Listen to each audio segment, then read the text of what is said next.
Oke teman-teman dan sahabat-sahabat saya semua di luar sana. Jadi waktu saya menuangkan pengalaman saya dalam sebuah cerita di video ini, saya langsung saya tidak membuat suatu catatan dulu atau skrip dulu untuk saya baca, enggak. Saya langsung karena kejadiannya kan saya masih ingat gitu dan urutannya saya juga masih ingat. Jadi saya menuangkannya secara langsung. Maka mungkin kadang ada kata-kata yang agak terbata-bata, nggak lancar tuh karena saya mengingatnya atau mengungkapkannya supaya lebih gampang dipahami oleh teman-teman yang melihat video ini. Halo, apa kabar teman-teman dan sahabat-sahabat saya semua? Jumpa lagi dengan saya. Dan saya seperti biasa saya akan menceritakan tentang pengalaman saya saat bertemu dengan makhluk yang tidak nyata, tapi nyata bagi saya. Tapi orang lain melihatnya tidak nyata, tapi saya melihatnya nyata dan tanda kurung dia adalah makhluk gaib. Oke, awal kisahnya seperti ini teman-teman. Jadi waktu itu saya udah kerja, saya tinggal di mes ya kan. Jadi mes itu ada 3 kamar ya kan. 3 kamar itu saya kebetulan kan waktu menempati kamar itu kita lotre ya, kita lotre sama teman-teman. Saya kebagian kamar utama, jadi kamar utama itu agak besar gitu, agak panjang, ada kamar mandi dalam, terus kamar kedua, terus kamar ketiga ya kan. Kebetulan saya dapat kamar utama, maka diisi 3 orang. Jadi itu tempat tidurnya itu yang satu susun, yang satu enggak. Jadi karena saya berat saya ringan, saya bagian yang susun yang di atas gitu. Terus ada di belakang kamar saya itu ada kamar mandi kedua ya kan. Terus kamar kedua dan kamar ketiga di belakang. Jadi kamar ketiga itu dekat dapur ya kan. Kamar kedua itu depan ruang tamu. Jadi ruang tamunya itu luas teman-teman. Dari pintu kita masuk pintu utama itu, ruang tamu langsung sampai terbatas oleh dapur aja. Jadi ruang tamunya itu memanjang sampai 2 kamar, kamar utama dan kamar kedua. Dan situ di tengahnya ada kamar mandi. Terus baru yang terakhir kamar belakang itu dekat dapur gitu. Oke. Waktu itu kebetulan sekali teman saya satu kamar itu yang satu sedang yang satu itu baru menikah. Jadi habis menikah sama perusahaan, dia diminta keluar dari mes karena tidak boleh dalam mes itu keluarga, karena kan istilahnya penghuninya memang bujang semua, jadi nggak boleh ada yang berkeluarga gitu. Jadi yang berkeluarga seringkali dia menyewa rumah sendiri di luar mes gitu. Jadi tinggal 2 orang ruang kamar itu. Jadi di luar ke aktivitas saya kerja, saya punya beberapa teman itu yang mengajak saya melakukan bisnis sampingan. Bisnis sampingannya waktu itu adalah kita membuat suatu usaha pengiriman TKW ke Singapura teman-teman. Jadi pengiriman TKW itu kita coba melakukan rekrutmen di beberapa daerah ya kan, untuk kita tampung dulu dalam sebuah ruko untuk mes mereka. Jadi waktu kita meeting sama teman-teman itu, kita punya ide untuk menyewa sebuah ruko dengan tujuannya untuk menampung calon-calon TKW yang kita rekrut dari daerah gitu. Jadi malam itu kita berempat, saya bersama teman-teman saya itu yang ngajak itu bis itu, kita mencari ruko karena budgetnya kita awal start ini nggak terlalu besar. Jadi kita cari ruko yang agak miring harganya kan, sewanya agak miring. Jadi kita agak di tempat yang nggak terlalu rame, agak ke sudut kota gitu, nggak terlalu rame. Jadi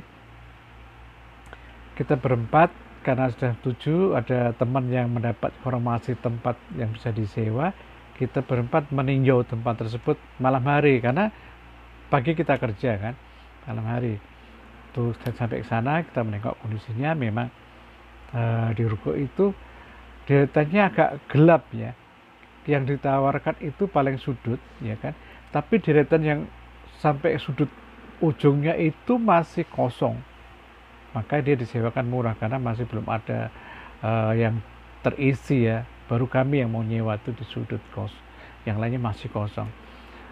Jadi kita meninjau kondisinya masih kelihatan perlu pembersihan. Jadi waktu kita sudah menengok kembali sejak awal ya teman-teman, waktu kita sudah menengok ruko itu, lihat kondisinya, kita berempat pulang ya kan, sambil di jalan gitu kita bercerita, kita berdiskusi kira-kira kondisinya seperti itu gimana.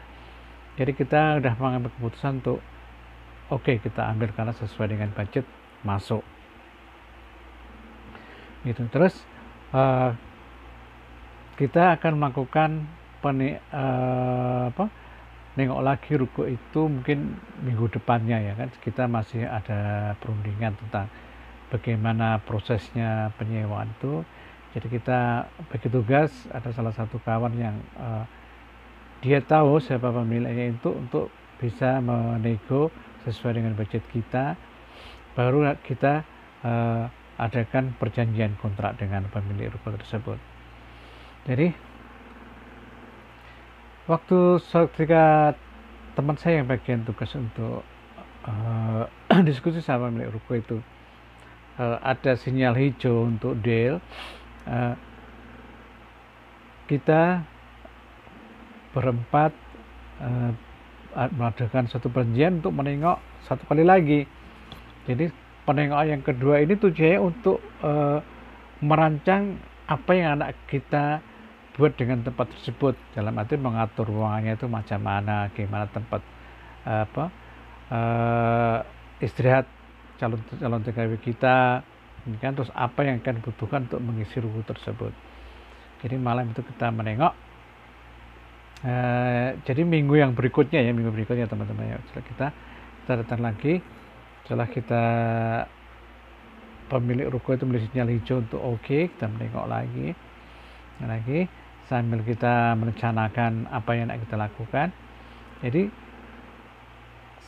asik kita berdiskusi di tempat itu. Jadi kita pulangnya agak malam, jadi pulangnya sekitar jam 12-an gitu, 11-an kita pulang, kita kembali ke tempat masing-masing. Jadinya saya kembali ke mes dan teman-teman saya kembali ke rumah mereka masing-masing.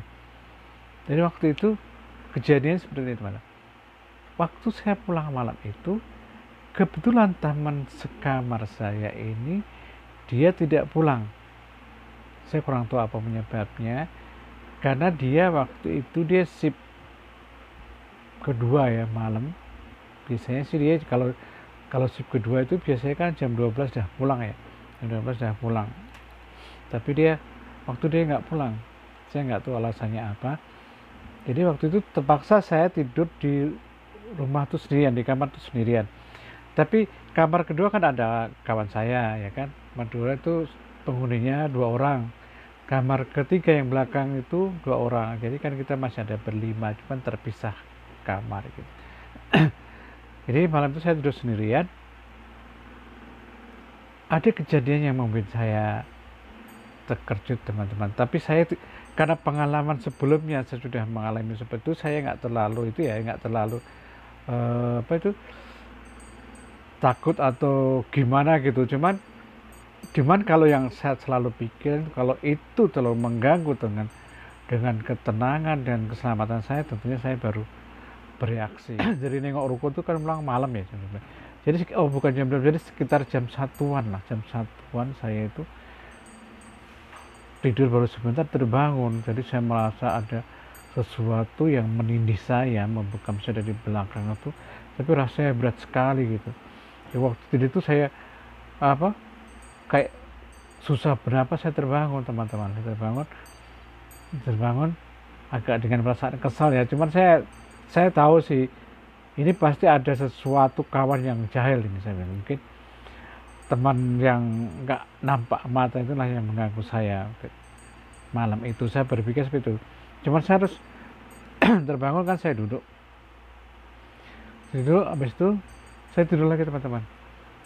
Itu tidur lagi, nggak begitu lama, mungkin sekitar setengah jaman lah. Berarti waktu saya tadi terbangun kan jam 1-an ya, baru tidur sebentar saya gitu lagi, ini lagi, aduh, saya kalau ngomong ini suka gitu ya. Jadi saya ini lagi dari belakang gitu, tapi perjalanan itu terasa berat betul gitu. Jadi saya mengelak itu agak keberatan. Saya terbangun lagi teman-teman. Jadi terbangun yang kedua itu, aduh, saya menghela nafas panjang, saya duduk di tempat tidur tuh. Kebetulan waktu itu kan karena cuma tinggal 2 yang tinggal di kamar itu, saya tidak tidur di atas, tidur di bawah. Di bawah tuh ya, jadi yang tempat tidur saya yang atas tuh kosong, jadi saya tidur di bawah. Jadi ada 2 ranjang, saya tidur ranjang saya, yang ranjang depan tuh kawan saya kebetulan dia nggak pulang kan malam itu.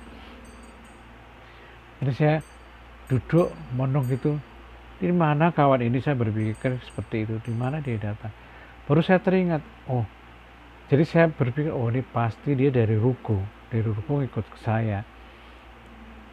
Saya berpikir itu kenapa? Karena kondisi rukonya waktu itu kan kosong teman-teman ya. Satu daerah itu masih kosong, dan kita ngambil yang sudah tutup juga posisinya masih kosong, belum pernah dihuni orang sebelumnya. Jadi kan kita masih perlu bersih dan sebagainya. Dari kondisi yang kosong itu, itulah saya berpikir mungkin dia ini ikut saya dari ruko itu. Maksud saya yang saya sebut ini adalah teman yang kopi itu. Jadi dia mengikuti saya dari ruko itu, ikut ke mes. Jadi karena merasa terganggu, ya saya hidupkan lampu terang. Yang kedua itu terus saya hidupkan lampu terang. Karena biasanya saya itu teman-teman, kalau saya tidur tuh saya nggak pernah pakai lampu terang, saya suka pakai lampu redup gitu. Jadi karena lampu itu cepat bisa tidurnya itu. Kalau nampak lampu terang tuh rasanya mata kita terganggu ya. Jadi konsentrasi tidur tuh agak lama bisa tidur. Tapi karena saya merasa sudah diganggu 2 kali,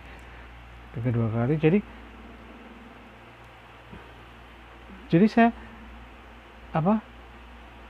merasa nggak nyaman. Jadi saya hidupkan lampu terang. Jadi walaupun membuat saya susah tidur, tapi ya udah apa boleh buat, daripada saya nggak nyaman tidur kan. Jadi saya hidupkan lampu terang. Alhamdulillah saya bisa tidur sampai pagi. Jadi malam itu terbantu dengan ada lampu terang, dia nggak mengganggu saya gitu. Cuman saya mesti harus berpikir, wah, teman saya ini harus saya cari nih besok nih, ya kan, kenapa dia pulangnya. Dari kejadian semalam itu teman-teman, sahabat-sahabat semua, saya berpikir mungkin kawan goib yang ikut saya ke mas itu mengganggu saya karena dilihat kesempatan saya tidur sendirian. Maka saya berusaha hari itu saya mencari kawan saya satu kamar untuk pulang dulu, nemenin saya dulu kan. Karena saya berpikir kalau saya ada temannya mungkin dia nggak akan mengganggu saya gitu. Karena kan saya nggak sendirian. Jadi biasanya mereka teman goib yang jahil ini suka mengganggu kalau orang sedang sendirian gitu. Karena kalau ada kawannya kan, kita tentunya ada teman. Kalau kita ke pohon kan ada teman ngomong, jadi mungkin dia nggak akan mengganggu kita, kecuali mereka super jahat ya, baru dia berani mengganggu lebih dari 1 orang gitu. Jadi saya ketemu sama kawan saya waktu itu, dia shift kedua ya, saya ketemu. Sebelum saya pulang, saya nyari dia di tempat kerja itu, saya bercerita, malam pulanglah, saya bilang gitu kan. Kenapa semalam nggak pulang, saya tanya. Dia bilang, oh ya semalam saya pulang malam, terus saya mau pulang ke jauh, jadi nginep di rumah kawan, dia bilang gitu. Oh, malam ini rencana macam mana? Dia bilang, saya usahakanlah pulang, tapi kalau nanti ada overtime sampai terlalu malam ya saya nggak pulang, mungkin saya pulangnya pagi, dia bilang gitu kan. Aduh, saya terus berpikir, aduh, ngalamat terus lagi nih malam ini, saya bilang gitu kan. Cerita tentang kejadian semalam itu sama kawan saya satu kamar, saya cuma nanya supaya dia menemani saya dulu gitu kan. Saya berpikiran kalau ada dia mungkin saya nggak diganggu malam berikutnya gitu. Tapi karena dia dia juga berjanji pulang, cuma dia bilang belum yakin kalau ada overtime malam itu, mungkin dia agak nggak pulang, pulangnya pagi, mungkin dia nginep ke rumah teman aja, karena apa, takutnya taksi agak susah ya kalau di atas jam jam satuan itu sudah agak susah kan nyarinya taksi, makanya lebih baik dia nginep di rumah kawan yang dekat tempat kerja gitu kan, baru paginya baru pulang. Jadi saya dapat informasi dari teman satu kamar itu, saya rasa agak waduh sedikit-sedikit cemas gitu kan, tapi apa boleh buat kan gitu kan, mau nggak mau kalau kejadian terjadi lagi akan saya hadapi sendiri, berarti kan nanti malam kalau ada kejadian hal yang sama. Jadi betul teman-teman, jadi saya waktu itu karena nggak ada aktivitas malam kan, saya tidurnya lebih cepat, jadi per jam 9 kan.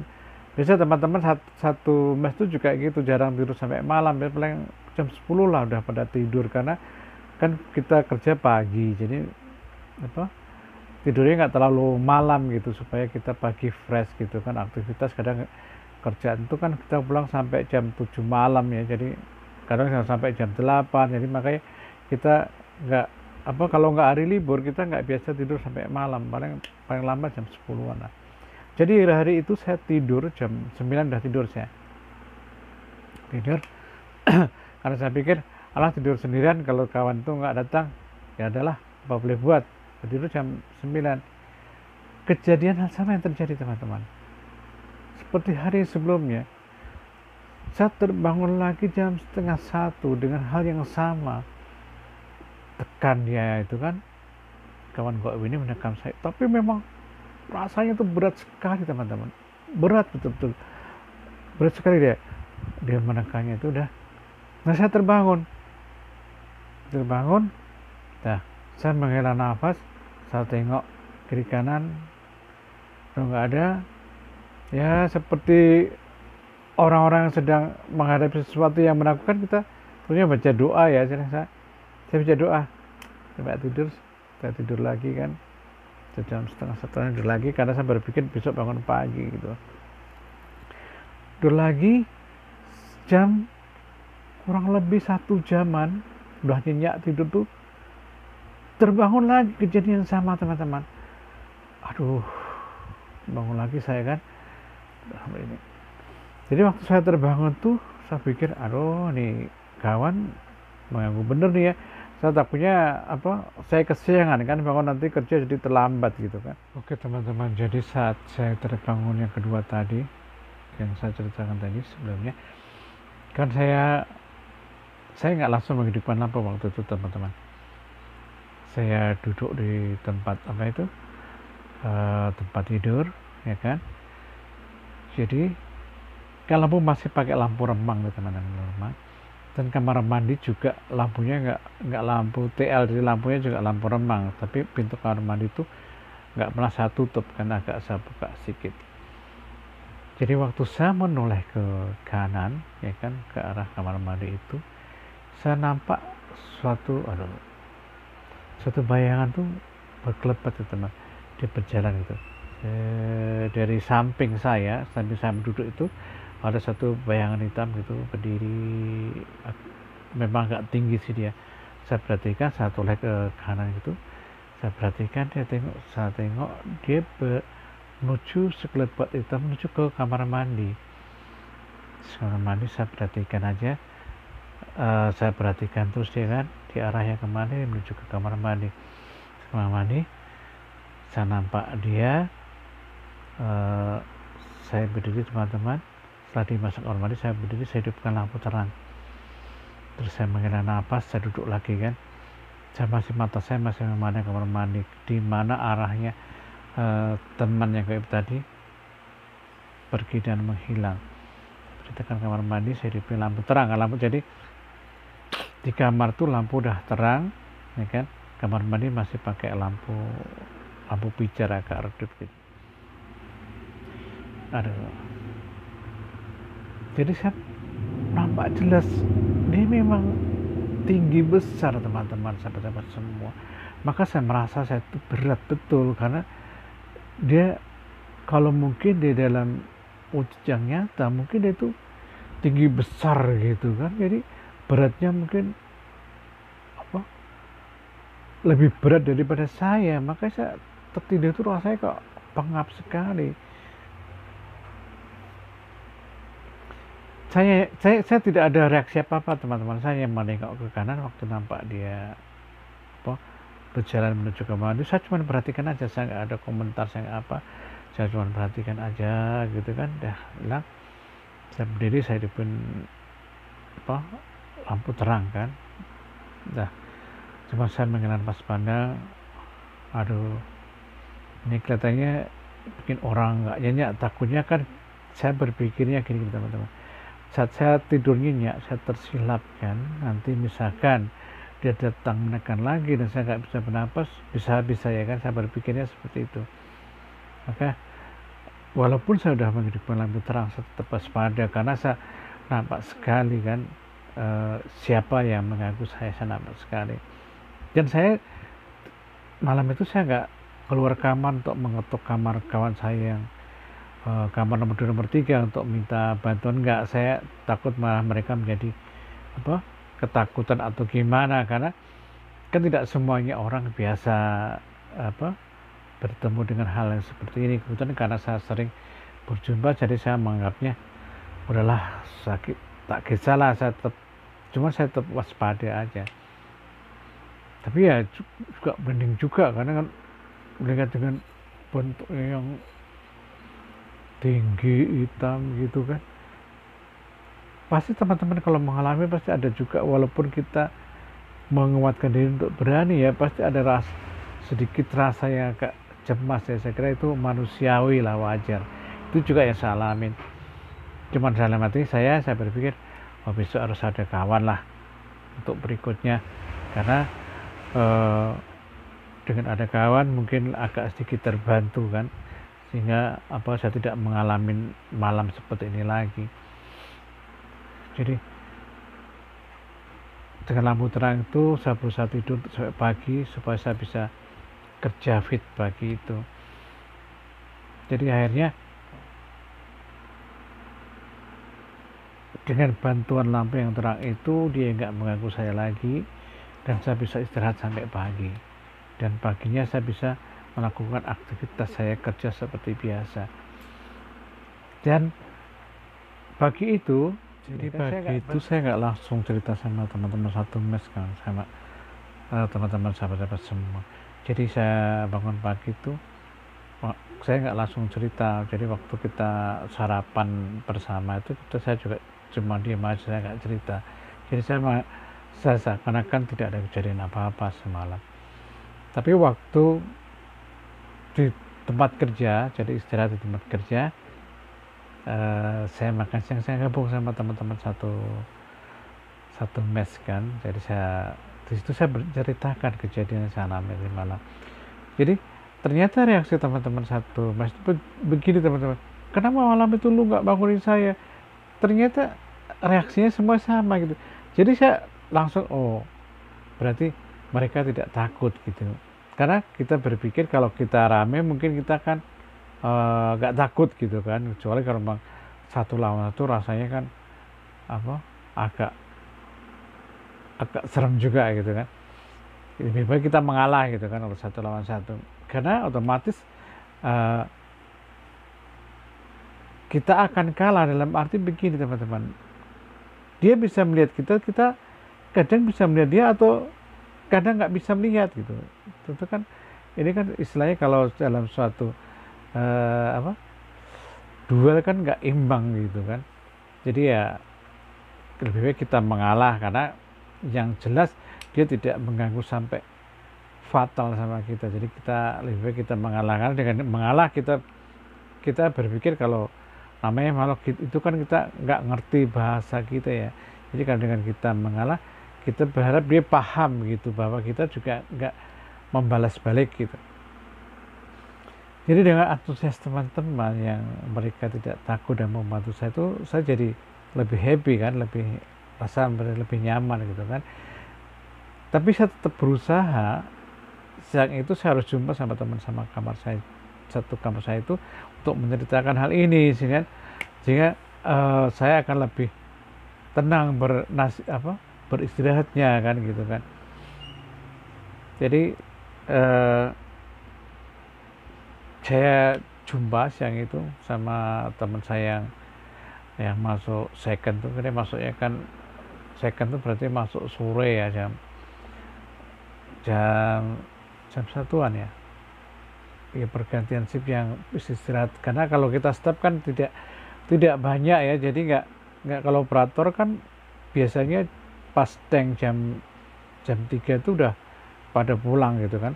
Kalau kita stop kan biasanya sebelum jam 3 itu wajib overtime, itu berarti kita datangnya agak lebih cepat, berarti habis istirahat makan siang itu kita harus sudah datang. Jadi waktu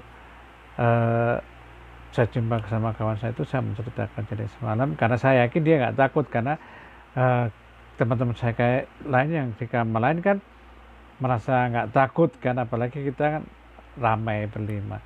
Saya ceritakan sama kawan saya itu, baru dia paham kenapa saya nyari dia terus untuk pulang gitu. Cuman saya memang nggak menceritakan dari awal gitu kan, baru setelah semalam itu kejadiannya, menurut saya lebih membuat saya tidak nyaman, makanya saya cerita sama dia. Terus kawan saya yang satu kamar itu berjanji malam itu dia pulang. Jadi alhamdulillah malam itu dia pulang, jadi saya dulu ada kawan dan saya tidak terganggu sampai pagi. Dan untuk berikutnya hari-hari selanjutnya pun saya tidak terganggu. Dan saya merasa teman saya gaib itu yang ganggu saya itu sudah nggak ada lagi di tempat saya gitu. Itu apa namanya itu, udaranya kalau terasa gitu teman, kalau dia udah nggak ada di ruangan itu terasa gitu. Jadi saya merasa ada kawan dan saya lebih nyaman untuk istirahat malamnya kan. Memang sebenarnya teman-teman, dia tidak mesti harus muncul malam ya, dia sama dengan kita, dia juga bisa siang, bisa sore, bisa malam. Cuma lebih banyaknya dia kalau mengganggu orang, dia suka malam hari. Karena apa? Karena malam hari itu kan udaranya lain dengan siang hari ya. Kalau malam itu kan, jadi teman-teman, memang teman atau sahabat kita yang gaib ini tidak mesti malam hari dia keluar ya, atau mengganggu. Tapi suasana malam itu biasanya kalau manusia kan membuat suasana yang beda. Kalau kita di rumah setiap dari siang hari kan kita nggak terlalu takut, atau karena terang ada sinar matahari ya kan. Tapi kalau malam kan mungkin suasananya kan beda, udaranya kan beda ya kan. Udara yang dalam ruangan itu rasanya kok beda tuh kalau malam. Jadi makanya teman-teman yang kok ini suka mengganggu kita dalam malam hari, karena dalam malam hari itu kita akan lebih punya rasa takut daripada siang hari. Itu menurut logika saya. Tapi mungkin juga bisa jadi kalau siang dia istirahat, malam dia keluar, kita nggak tahu juga. Atau energi malam membuat mereka lebih kuat daripada siang, saya nggak tahu juga. Karena saya memang nggak pernah berkomunikasi dengan mereka. Cuman saya memang sering berjumpa atau ketemu aja, tapi saya memang nggak pernah bisa berkomunikasi sama mereka, jadi saya nggak ngerti. Cuman dari pengalaman saya pribadi, saya juga pernah menjumpai siang atau sore, tidak mesti harus malam. Cuman yang sering mengganggu itu biasanya malam, karena di situ apalagi kalau kita sedang sendirian ya, karena malam itulah mungkin nyali kita agak sedikit menurun ya kalau dibandingkan kita siang hari. Apalagi kalau kita sendirian, pasti nyali kita berkurang. Apalagi kalau yang kita hadapin itu mungkin dengan penampilan yang menakutkan, manusia manapun pasti akan takut atau terkejut dengan melihat sesuatu yang wajah yang menakutkan, itu pasti seperti itu. Oke teman-teman, itu pengalaman saya berjumpa dengan makhluk tinggi hitam yang mengganggu saya saat tidur. Dan di sini mungkin saya berbagi pengalaman dengan teman-teman, mungkin teman-teman ada yang mengalami hal yang sama, ya kan, atau yang nggak pernah. Jadi suatu ketika mengalami hal sama, kita bisa sedikit membantu dengan lampu terang. Lampu terang itu sangat membantu. Dan usahakan kalau kita sudah mulai itu, kita jangan sendirian ya, karena itu sangat membantu kalau kita ada teman. Karena ibaratnya kalau kita ada teman itu rasa berani kita akan lebih kuat. Jadi mereka pun pengganggunya dalam kutip itu pasti pun agak nyali, dia agak turun ya kalau kita berhadapan dengan orang yang berani, karena kita memang ditakdirkan lebih mulia dari dia. Jadi kita kalau kita berani mungkin dia akan takut. Itu yang selalu saya tanamkan pada diri saya, supaya saya nggak, ya kalau ngeri atau takut ya wajar kita takutan, karena kita melihat sesuatu yang di mata manusia itu memang nggak lazim, jadi memang ngeri kita melihatnya. Saya kira itu yang wajar, tapi kita nggak perlu harus berketakutan yang berlebihan, supaya kita tidak diganggu mereka berkelanjutan kan. Kadang kelihatannya dengan kita punya nyali turunnya atau rasa takut tuh, dia semakin berani menggoda kita.